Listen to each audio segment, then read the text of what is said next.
And hello, ladies and gentlemen, boys and girls. Welcome to another edition of the Druids Dozen. It's episode 48. My name's John, and certain people call me the Rock Druid. And basically, I'm a bit of a radio DJ. Got a couple of radio shows. There's the Sunday Rock Show on BCFM Radio in Bristol. There's the Rock Druid Show on astroradio.earth. And basically, this is me raiding my record collection, which I've been amassing over many years, and waving some artifacts from it in front of the camera, and basically chatting about them for a bit. So without further ado, shall we press on? Why not? We'll start off with a live album, I think, this week. Ready? Here we go. There is the front. This is Quo Live, 1976. I think it's 76, I'll check in a minute. There is the back. Actually, it's a gatefold, so I might as well fold it all the way out so you can see it right across there. And then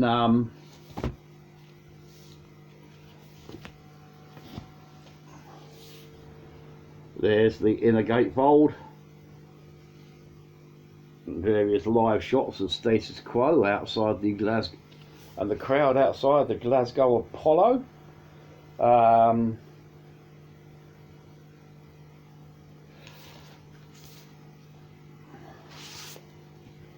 yeah, the inner sleeves. There's Mr. Rossi. There's Mr. Parfit. 1977. Sorry. There's the. This is the original Vertigo Dean label. Not that it makes it any rarer or anything, just I always find the Roger Dean centres for Vertigo releases a damn sight easier on the eye than the kind of either the black and white swirly thing of the early days, or the orange and yellow squabs that became later. John Coughlin and Alan Nuff Lancaster. Now,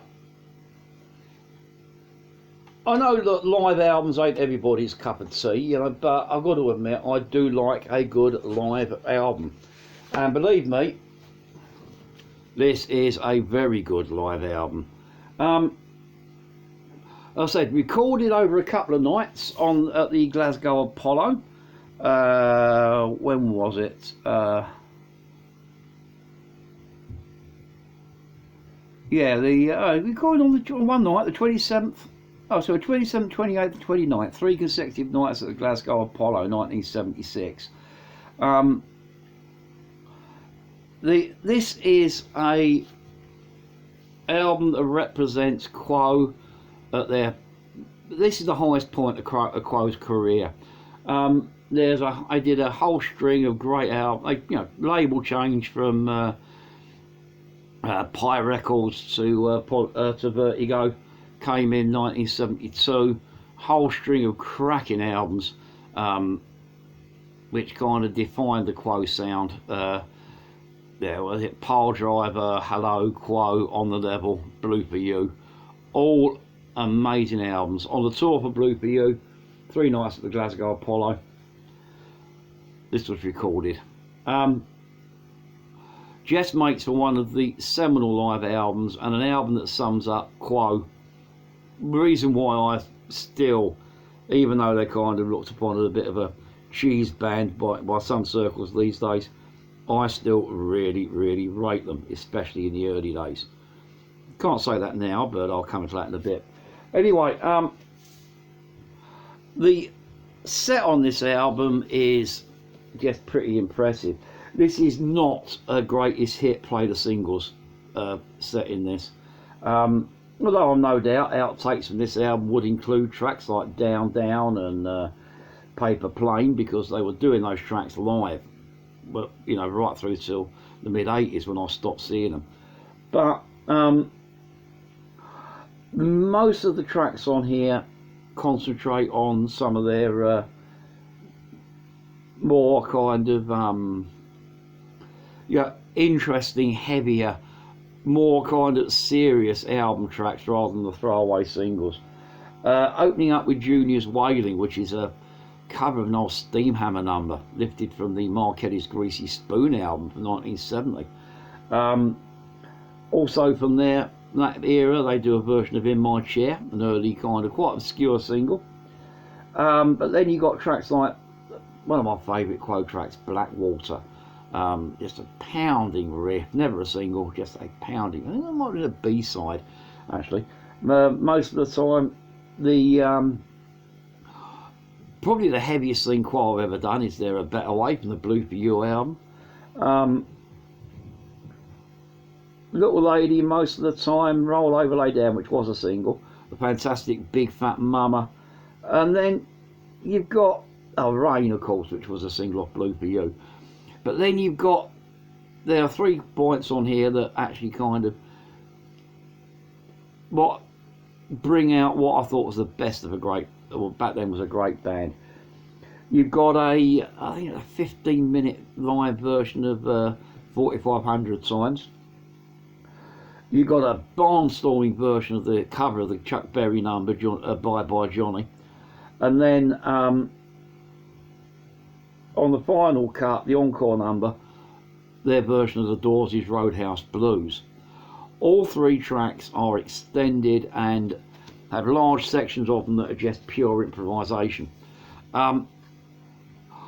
You know, it was something they were still doing live, even when I was watching them in the early 80s. They had acquired this ability to just lock into these fantastic kind of boogie-fueled blues jams and just go off on one. And, you know, though, you'll get Rossi and Parfitt chopping riffs, you'll get Coughlin and Lancaster playing around with a rhythm.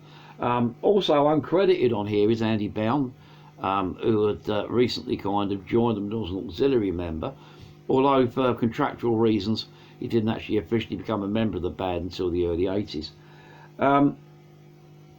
Yeah, this album is just an amazing listen. There's nothing to kind of detract from it. This is just a band at their height doing what they do best.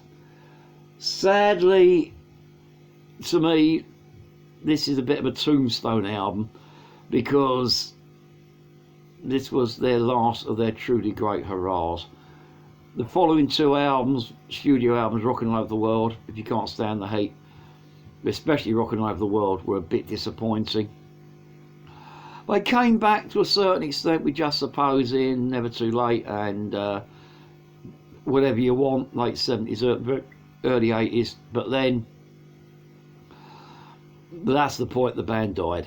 And to be honest with you, I've not really paid them that much attention since that travesty of a record in the army now. But, you know, as far as I can shut Quo after 1985 out of my head. Actually, I can shut Quo after 1981 out of my head, to be honest with you. Nothing really impressive after that. But, you know, I can look back and still love and enjoy albums like this. You know, please, if you fancy listening to a bit of Quo, go for the early stuff, yeah, the early 70s stuff, or go for this album. This is Quo Live, 1977. Stonking record. Okay, next up, bit of CD, a bit of local, and a bit of goth death rock. Here we go, Cauda, Pavonis, Aces and Eights. From only a couple of years ago, 2018.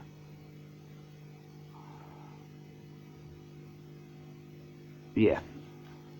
Now, I covered a couple of Cauda Pavonis' other albums on other editions of this, some of the earlier editions. But this is an album they brought out 2018. There's the front. There is the back.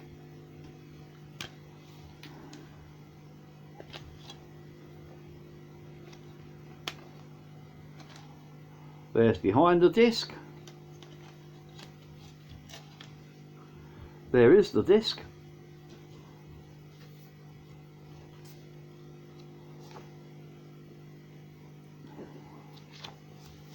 There's the yes, I think that's still the Cauda lineup. There's Sue Wainwright, hubby vocalist, Dave Wainwright drums, her hubby, the irrepressible Chris Hines on guitar, and Steve Mercy, their bassist there.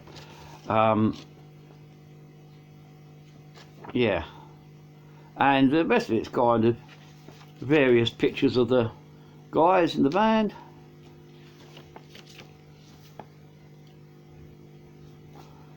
Lyrics, etc.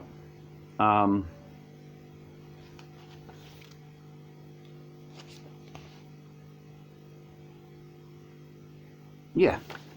Now,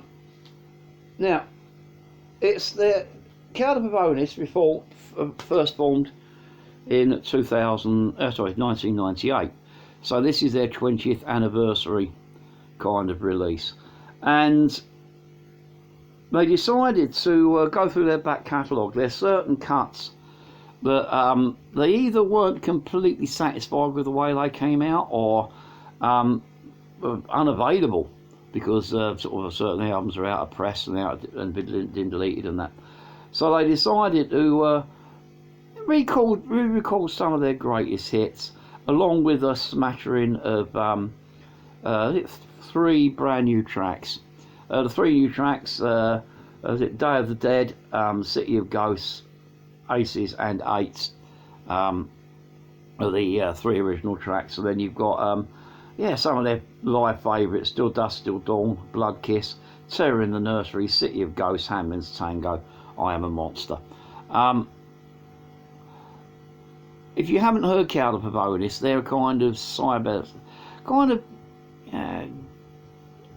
kind of a bit of a, I want to say cyber goth, because that's not really what they're about. They're kind of an interesting dark wave band. Kind of got a bit of an electronica vibe to them, but on the other hand, they've got a kind of industrial rock kind of hint going. Sue Wainwright, incredible alto vocalist, lovely person. Actually, they're all lovely people, from the Cauda people, but so incredible voice, a real deep, rich alto. Not something you find in a rock context much, is a alto vocal. She is classically trained as well, which helps. Fantastic front woman. Dave Wainwright, her husband, superb drummer, absolutely precise. Like the guy's like a sort of like black draped and metronome. The other guys are pretty talented, Fausty guys as well. And this is pretty good. It won 2018. It won our Album of the Year award for a band from the Bristol area on BCFM, and overall it's a pretty fine record. Not much else to say really about this. Just a damn fine record from a damn fine band. My favourite cut on here has got to be Hangman's Tango, but that's my favourite Cauda Pavonis track, full stop, isn't it, Sue? And I used to wind her up by shouting for it every gig. I still do. She tells me to F off. Yeah, we got that kind of relationship. Anyway, highly recommended. Get this album, get the rest of the Cauda Pavonis album as well. And when lockdown's over, go see them live. I've got gigs coming up, so Cauda Pavonis, Aces and Eights, highly recommended indeed. Okay, next up we'll have a bit of this. Only the Strong by Thor. There's the front. There is the back, with Thor himself in the middle. And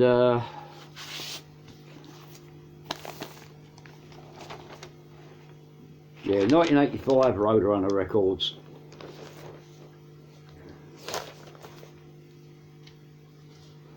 Now, Thor, Canadian band, built around a guy called Thor, real name John Milky Thor, former Canadian bodybuilding and strongman champion.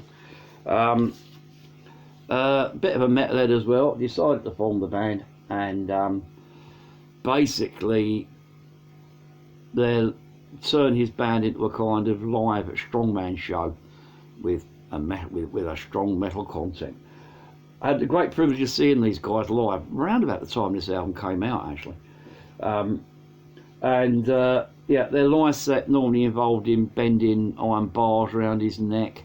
You'll blow up hot water bottles till they burst. The lead guitarist, what was the guy's name? Steve Price, had a harness fitted on him so that mid-solo Thor could hold him up one-handed and dangle him over the crowd.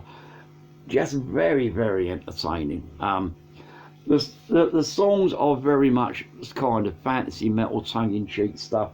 Tracks like Only the Strong Survive, Start Raising Hell, Knock 'em Down, Let the Blood Run Red, When Gods Collide, Thunder on the Tundra. They're great. They're really funny. They're, but in a good way, funny in a good way. They're kind of got every kind of Viking metal cliche you can think of, with a tongue firmly in cheek. They were just a great band, and I was listening to this album the other day, actually preparing for this video, and this album still puts a massive smile on my face. Yes, it's cheesy, but it's an album that's not meant to be taken seriously. It's just a piece of fun. I don't know whether this is available, but still. But I'm no doubt if you do some digging, you can find it, because I have seen this on CD and digitally. So yeah, 1985, Only the Strong by Thor, great record. And from there, we will go to Poland and have this. This is an EP called Ruins by a band called Setting the Woods on Fire. There is the front. There is the back. Engineer Records, 2011.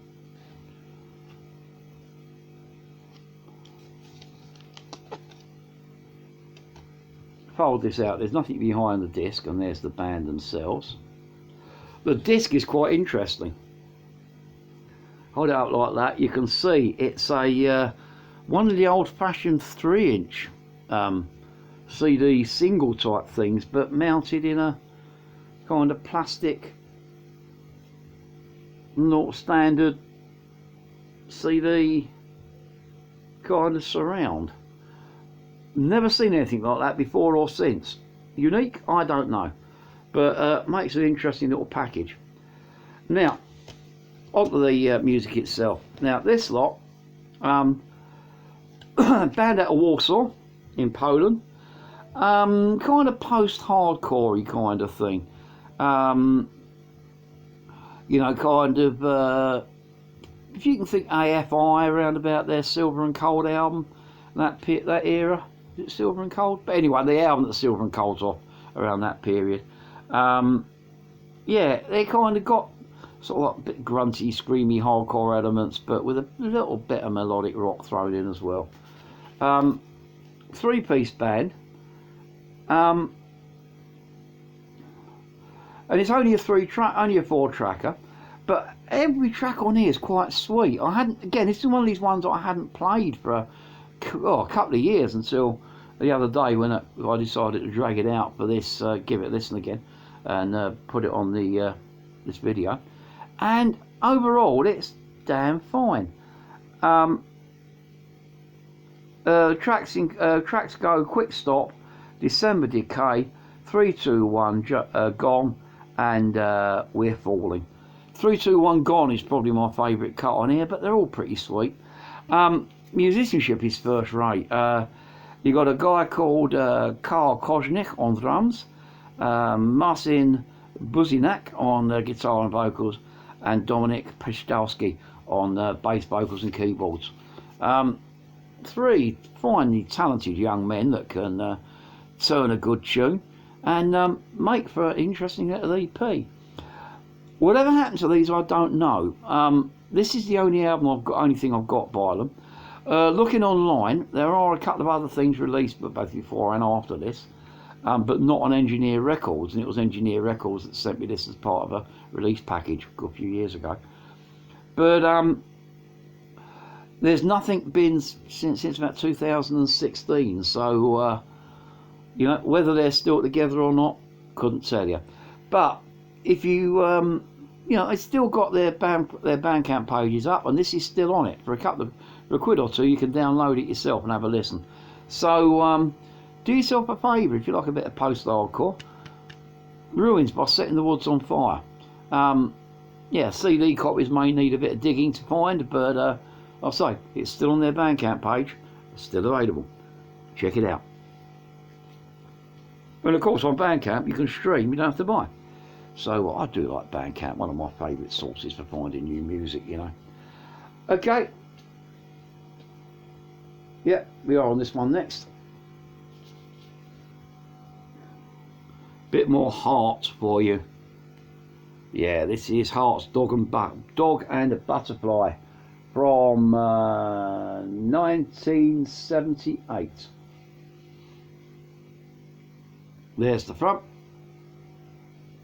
It's, the back is a bit confusing. It kind of one of these ones where it's all at a funny angle. Oh, there's the track list in there. Should you want to pause and have a look?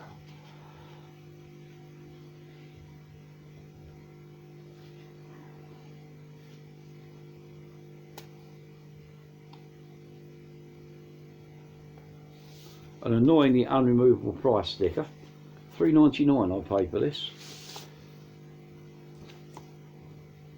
Oh yeah, and this is the CBS Nice Price sleeve of the stuff they use. So they're kind of sort of like slightly cheaper stuff. Damn fine release. I've got quite a few of them. Some of them originally, some of them on the Nice Price reissue.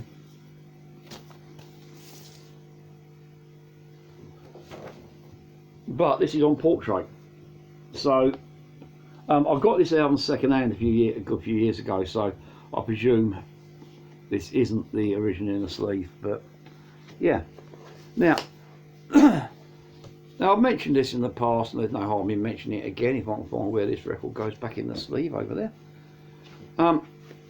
Heart, band out of Seattle, best known for a best known in the UK for a series of quite power ballads they did mid-80s. MTV's classic example of an MTV sellout band. Heart, up until the MTV era, were a folk rock band. They had hints of Zeppelin about them, but they kind of also hints of Fairport Convention in the sound. They were quite trippy, hippie. They could rock up when they wanted to. Tracks like Barracuda pay tribute to that. But overall, they were a little bit kind of folky. And this album is one of their more folkier, hippie albums. Cuts on here include Cook with Fire, High Time, Straight On, Minstrel Wind, the Dog and Butterfly itself.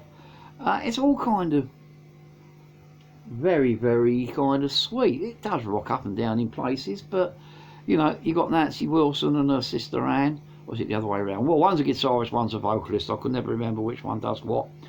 Making for a fine duo. The three guys in the band, who tend to get forgotten over the Wilson sisters, also putting in fine performances on here. Doesn't actually say who's actually on the album on the back here, which is a shame. But overall makes for a sweet album. I do recommend you check out some of the earlier Heart stuff.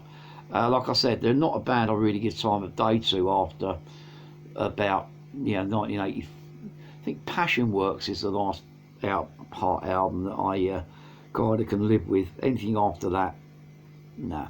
But anyway, Dog and Butterfly by Heart. Worth having a listen, especially if you're into sort of folky rock stuff. Good, cool, recommended. Okay, the next two are going to be 2 new additions to my collection. Yeah, sort of like the now that kind of lockdown's kind of easing, I found myself in the Bristol city centre, heading over to the library to get the missus some library books out. And on the way, I passed a charity shop, stuck my head in for a couple of minutes, and I didn't have a great deal of time, but I had a quick flick through their CD rack and plucked a couple out that piqued my interest that I know I got missing from the collection. And we're going to kick off with this one. This is Chronicles of Life and Death, the Death edition by Good Charlotte. There's the front.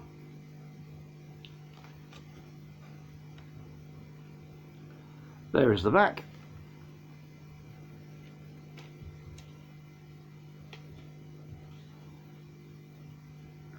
Recording credits there.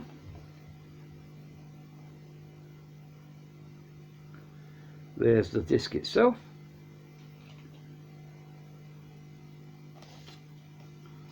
Pull this out.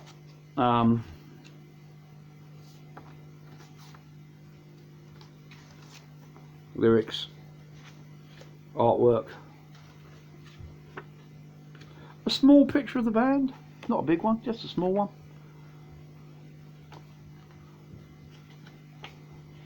More lyrics, more artwork. Now, this goes in with the Good Charlotte are a band that kind of a bit pop punky. My sort of like band, sort of genre of music I've only recently started listening to. Well, last 10 years or so, I suppose, because yeah, I started doing it when I been DJing for a long time, but then when I started doing on BCFM, I started doing a more kind of contemporary rock show, because up until I joined BCFM, all my radio dabblings have been doing classic rock stuff. I started getting exposed to bands like Good Charlotte and so many other pop punkers, My Chemical Romance, Blink 182, etc. And I began to kind of get an appreciation for it. And so I don't go out and buy the stuff new, but if I find a second-hand copy of albums from those bands, they will plug a gap in the collection. And this plugs a gap in my Good Charlotte collection. Now this album came out 2004. I did the 2002 album, I can't remember the name of it, a couple of shows ago, and that was their big one with Lifestyles the Rich and Famous on it. This is the follow-up, and it's an interesting one because this is a bit of a darker album. It's a bit more mature, a bit more serious. It's not quite so throwaway. Now, I don't know whether it's any better for it though, because I always look upon Good Charlotte as a good time kind of poppy punk band, full of teen angst and kind of the frustrations of being Californian and that kind of stuff. Don't know if these guys are Californian, but I suppose not being Californian can be frustrating, I suppose. Yeah. But anyway,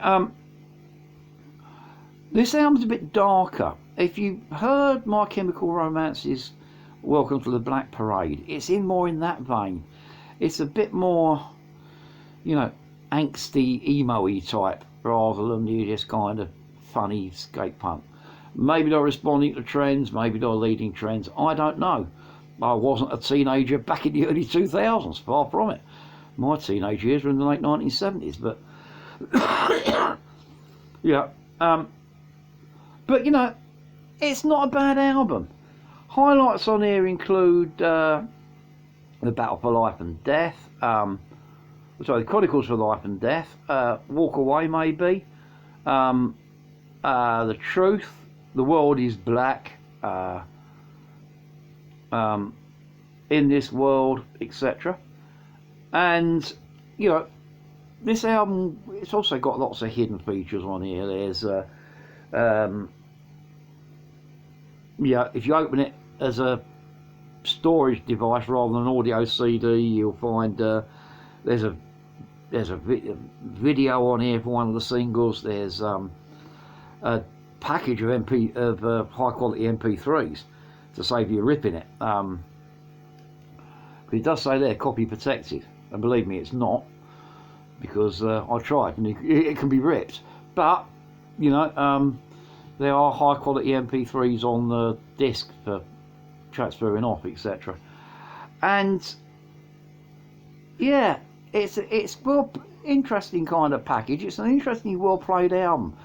I don't find it as accessible as some of their other stuff, but on the other hand, it does show a band at least trying to be a bit mature. Came out in 2 packages. This is the Death Edition with the kind of dark kind of cover. There's a thing called a Life Edition with a bright red cover. The only difference is they got a couple of different bonus tracks on there. But you know, who am I to kind of? I'm not going to go and hunt down the other version just for an extra bonus cut. But yeah, one that I would say try before you buy, but you know, it's not bad. Good Charlotte, The Chronicles of Life and Death, 2004. Okay, from the same record shop on the same rack, well, charity shop on the same rack. Here we go, Anthology, Alien Ant Farm. A band that I had holes in my collection until I got this. This is the first Alien Ant Farm thing I've ever purchased. And you know, it's one of those bands that, you know, when I've been DJ, especially when I've been doing like, I get kind of sometimes do sort of like support slots for local bands, especially at the Thunderbolt in Bristol, and you know, I get people coming up, you got any Alien Ant Farm? I had to say no. Well, I have now got Alien Ant Farm.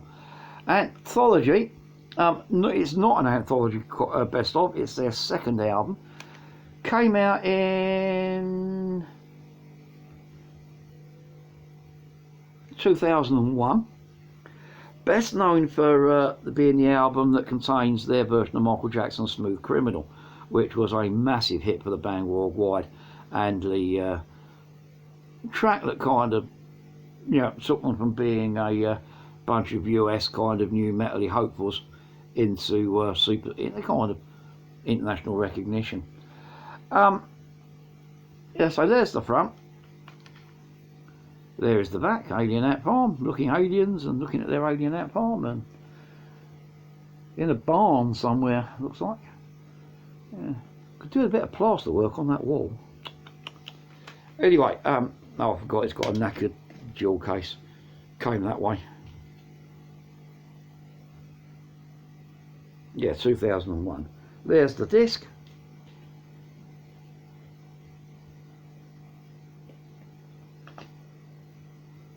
Come on, come on, come on. Now I'll pop this out. There's the back of the booklet. Well, actually, it's one of these fold-out jobbies.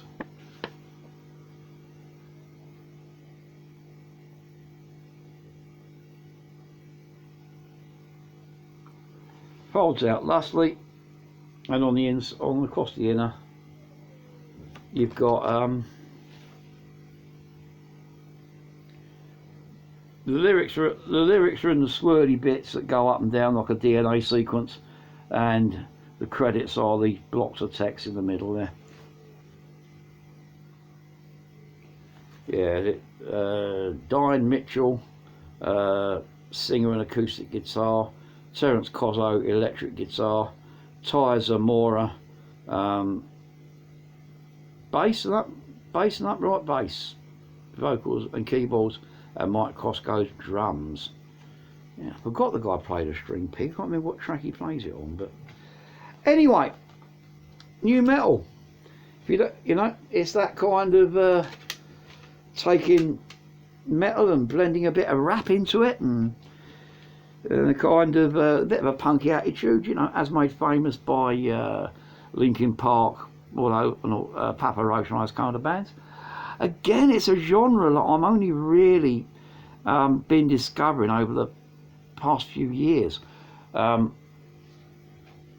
know, because I started getting sent stuff by the aforementioned bands, and putting them on, playing on Five Finger Death Punch being another one, putting them on the radio, playing them on the radio, and going, actually,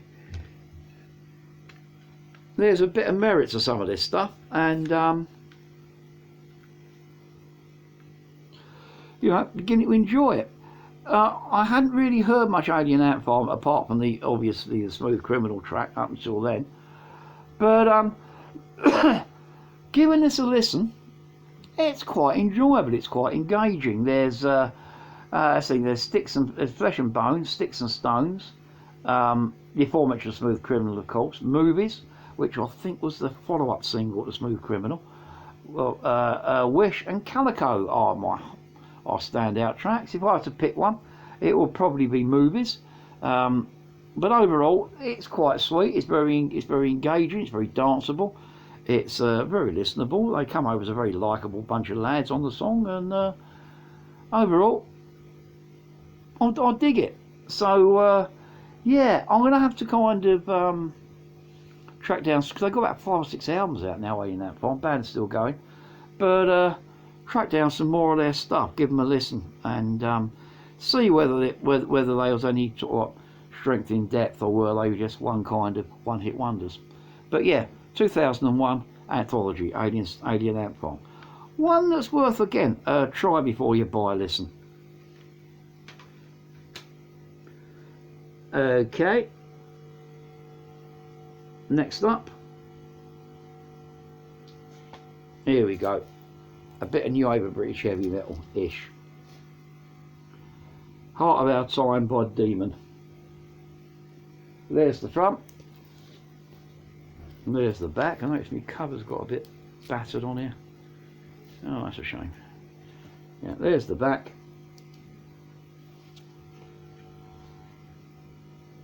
If I whip this out, there's just the lyrics on the inner sleeve. There we go. And yeah, Clay Records.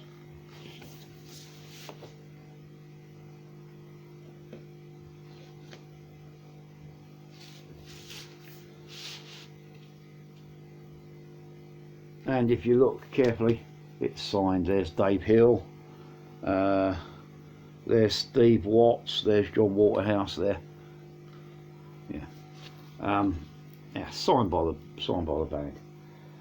Now,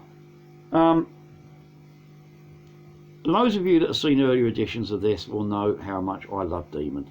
They are one of my all-time favourite bands, to the extent that early to mid-80s I was in the fan club. I went to the gigs, you know, I followed them on tour. I collected everything they released. I still got posters.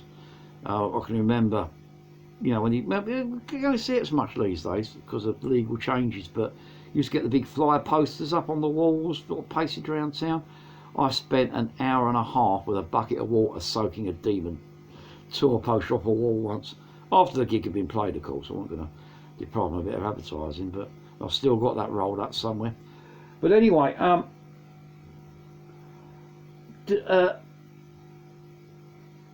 it's hard for me to talk about this album because, you know, every band has a weak album, and for Demon, this is it. Heart of Our Time.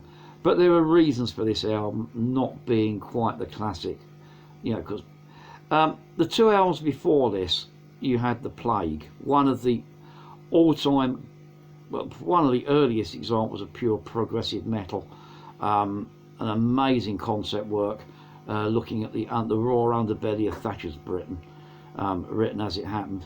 The follow-up album, British Standard approved, takes that theme and runs with it. Very, very progressive, almost like Pink Floyd in Faces. Then, during the recording of that album, or just after the recording of that album, guitarist Mel Spooner sadly passed away after a short illness. The band decided to carry on.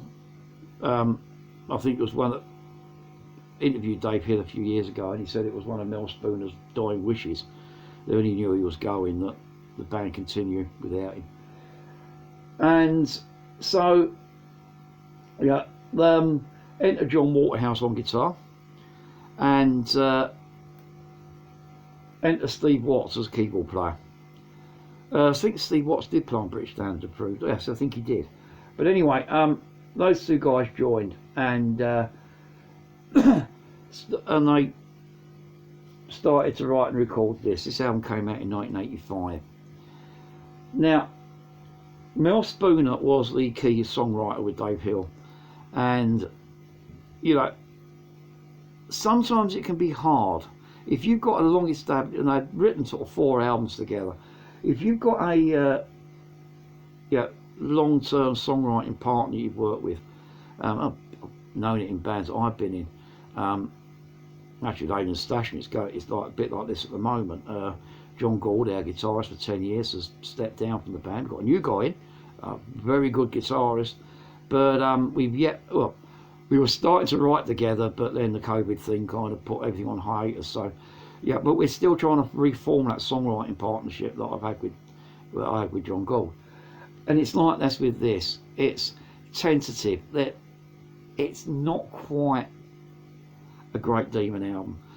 Don't get me wrong. Any other band release this album, it will be a bit of a classic. But it's Demon had such a strong kind of pedigree that this album doesn't quite fire on all cylinders.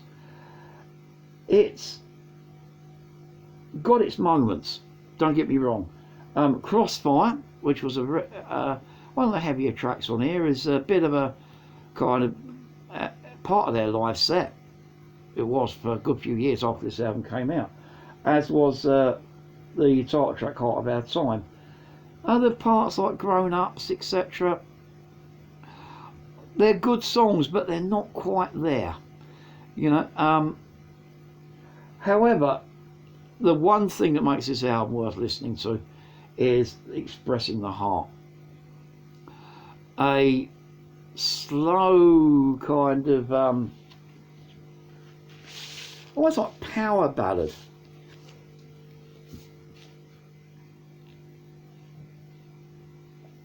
That talks about hatred and racism and kind of conflicts amongst people. And it contains, Dave Hill, the vocalist, it contains, in my opinion, his finest hour, or his finest 5 minutes. It's got a vocal performance to die for. There's a bit where it goes, you and me, I can't get up there. He can, and he hits the note and he holds it, and and then while he's holding the note, there's a little keyboard run from Steve Watts that just sends a shiver down your spine. Makes this album worth listening to just in its own right. But overall, not an album to listen to once you've got into Demon, not one to start off with. Fortunately, the songwriting partnership of Watts and Hill pulled together, and the next 3 albums, you know, especially Breakout and Taking the World by Storm, are amazing records. I think I've dealt with both of those on earlier editions of this show. But overall, yeah, interesting, but not a place to start for Demon. Heart of Our Time by Demon, 1985. It's okay. Okay, next up, we'll have a bit of this. Another one from Engineer Records, funny enough. Just coincidence those two came out at the same time. There we go, there's the front. This is Echoes by Come the Spring. And if I just angle that slightly, you can see it's got a really nice kind of embossed, textured surface. There's a good way of looking at that. Really nice. There's the front. There is the back. Brighton Beach. Not surprising, considering this lot come from Brighton. Open it up. There are the band on Brighton Beach.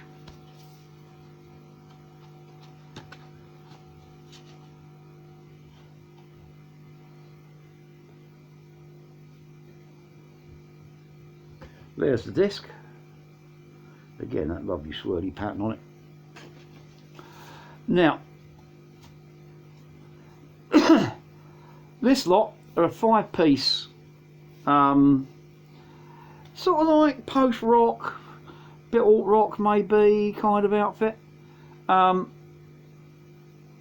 Quite commercial sounding. Just kind of, you know, maybe sort of heavy indie. I don't know how to really describe it. You know, you're dealing with stuff that's kind of beyond my ken for actually kind of subgenring. And besides, I don't really like subgenreising. You know, I've always said I have two genres: stuff that I like, stuff that I don't. This falls into stuff that I like. So yeah, we call it What You Like. It's a 7-track sort of album, mini album, it's pregnant EP, I don't know, but and it's a nice, slick, intelligent, commercial, contemporary rock. From the opening cut, 13 months, through to yeah, Brighton and the Blues, great track. Joe, SJO, how you pronounce it. Again, cracking song for what it's worth. All good tracks. The title cut echoes, nothing to do with Pink Floyd, but it's just got that. But it's just a kind of fairly memorable piece of kind of contemporary indie rock. However, to me, the killer on this album is a cover. They do a version of one of my favourite songs, Don Henley's "Boys of Summer," and they kind of managed to kind of make it even more plaintive and uplifting than the Don Henley version, which is saying something because I just like that kind of bittersweet vibe that the Don Henley version puts over. This is a bit heavier and it's maybe a bit angrier than the Don Henley's version, but they do a great job of it. Yeah, it's kind of inspired me to drag it out and stick it on an upcoming radio show. So yeah, and like I said this before, I unfortunately owe to YouTube's algorithms. I can't do needle drops, I can't play your samples, but most of this stuff I play, it should be available with a bit of a Google. Other search engines are available, and you know, so I give them a Google, have a listen. Or like I said, I am beginning to kind of feature tracks from these on various radio shows, so tune into my radio shows, descriptions down there, do the hand dance for the missus, and have a listen for yourself. But yeah, whether this is still going to be available via Engineer, I don't know. Band haven't really done anything since a few years now. Last time I saw anything, saw these active, so I presume they're either broke up or on hiatus. But yeah, Echoes by Come the Spring from when is it? 2000 and it was only 2018. So yeah, I presume these guys, you know, obviously nothing's happened for the last 18 months, have they? Because of COVID. So yeah, maybe they're still together. I don't know. If you're seeing this Come the Spring, guys, let me know what you're doing. And but yeah, this is a sweet little record, quite obscure but damn sweet. Highly recommended that you give it a listen. Yeah, Echoes by Come the Spring 2018. Bit more vinyl now, and a bit of kind of proggy type stuff. There is the front.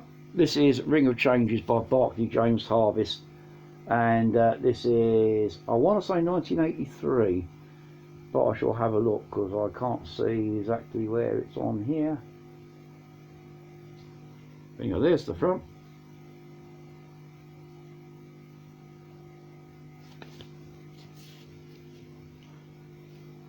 There is the back.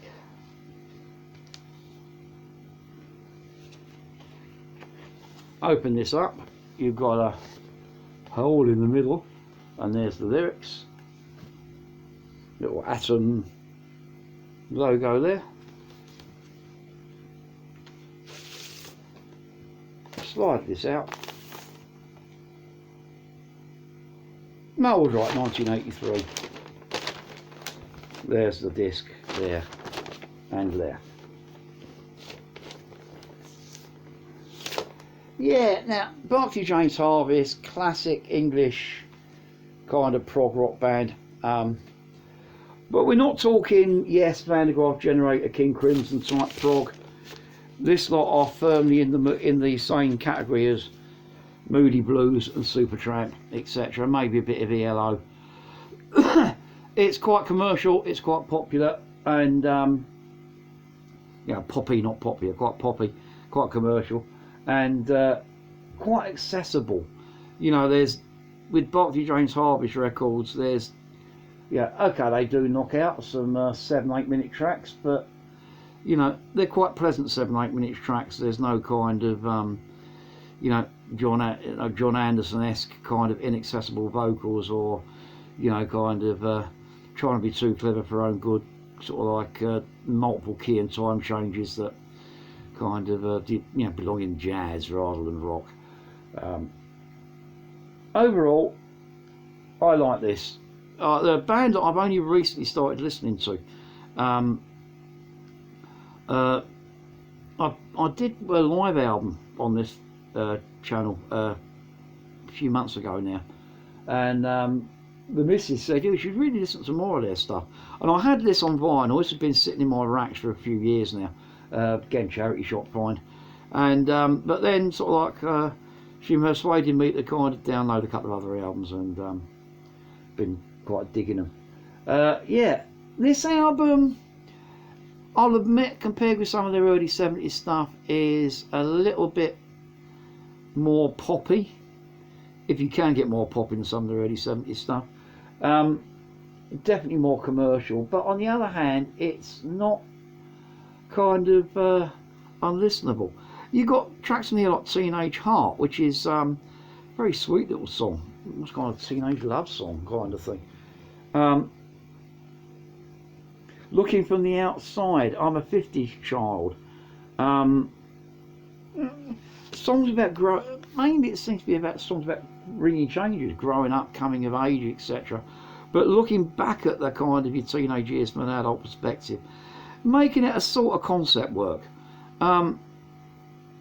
Overall, I really do like this. You've got some fine performances. Les Holdroyd, John Lees, Mel Pritchard, Boris Boschel, all putting in great performances.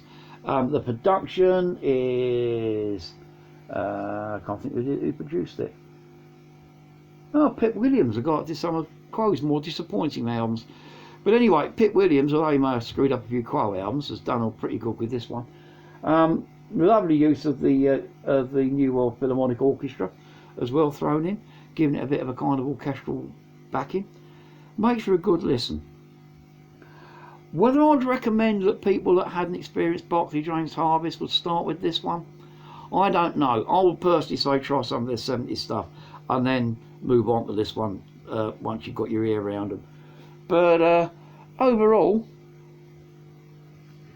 it's not bad, and I find it quite an enjoyable listen. 1983, Barclay James Harvest, Ring of Changes. Okay, last CD and a bit of metal.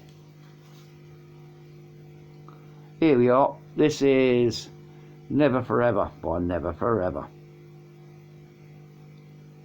And this one came out in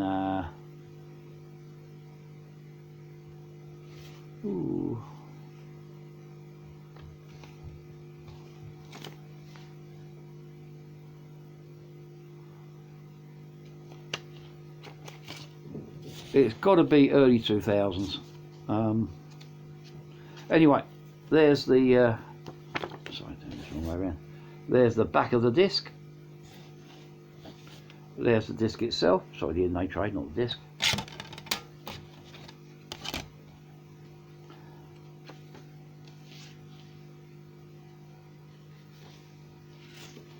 Booklet.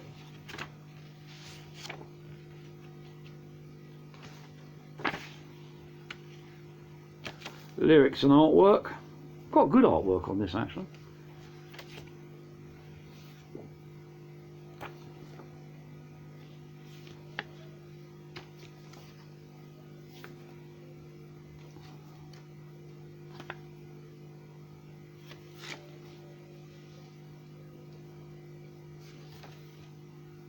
But no release date on the thing, so I shall slide that back in there and see whether this has got anything. Got a press release.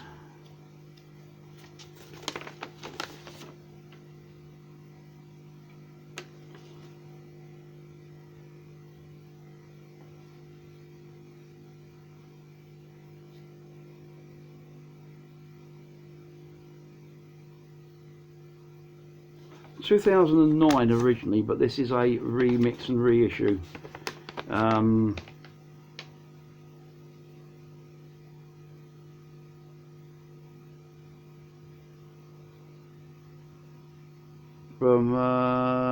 2010. Yeah, so there's the press release. Now, Never Forever, band out of Billericay in Essex, where Tricky Dicky comes from, all you Ian Jury fans.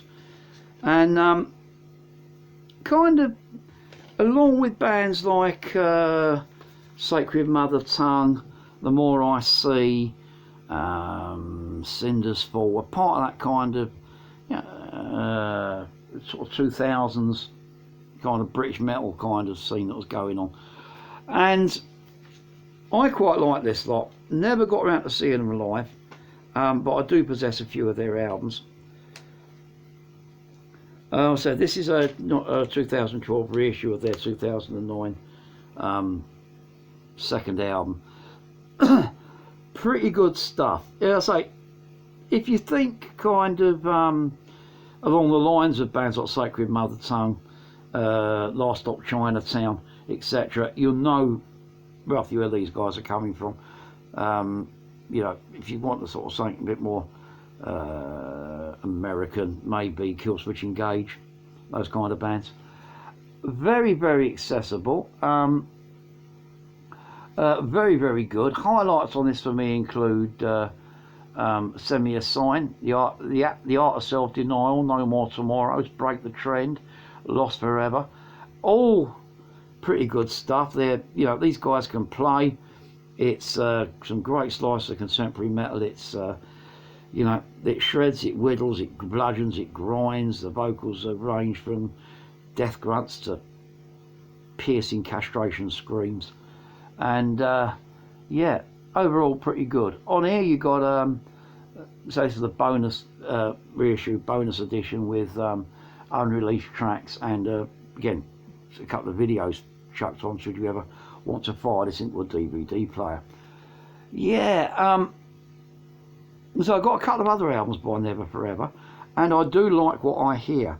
Unfortunately, the band's website and social media presence haven't been updated since 2016, and the band's official status is on their website is we are on long-term hiatus. So never say never. Pardon me, indigestion.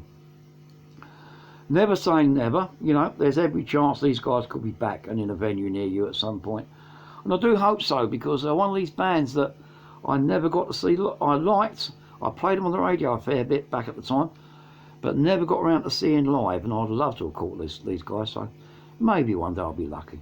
Yeah, Never Forever, Never Forever, originally 2009, and this is the 2012 reissue. Good stuff. Brings us on to the final vinyl, and we have, in my opinion, a big disappointment. Yeah, this is Union by Yes, not Reunion, Union. But there's the front.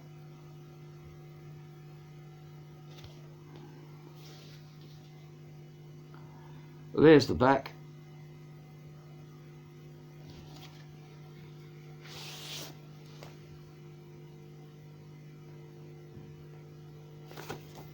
There's the back sleeve with Roger Dean's artwork. To me, that's about the only redeeming feature of this album is the Roger Dean artwork. There's credits, complicated credits. Why they're complicated, I shall read you the album blurb here. In the unpredictable tradition of Yes, it took a twist of fate to bring about the completion of this album. While John Anderson, Bill Bruford, Rick Wakeman and Steve Howe in Europe collaborated with producer John Elas on tracks for their second Anderson, Bruford, Wakeman and Howe album, Chris Squire, Alan White, Tony Kaye and Trevor Rabin were working in Los Angeles on their own new songs, including development of collaborations with a number of singers. When John arrived in Los Angeles to work on vocals for the Anderson, Bruford, Wakeman and Howe tracks, he called Trevor, that's Trevor Horn, the producer, Trevor Rabin, the guitarist, sorry, who took the opportunity of playing John several new songs it was in the process of writing.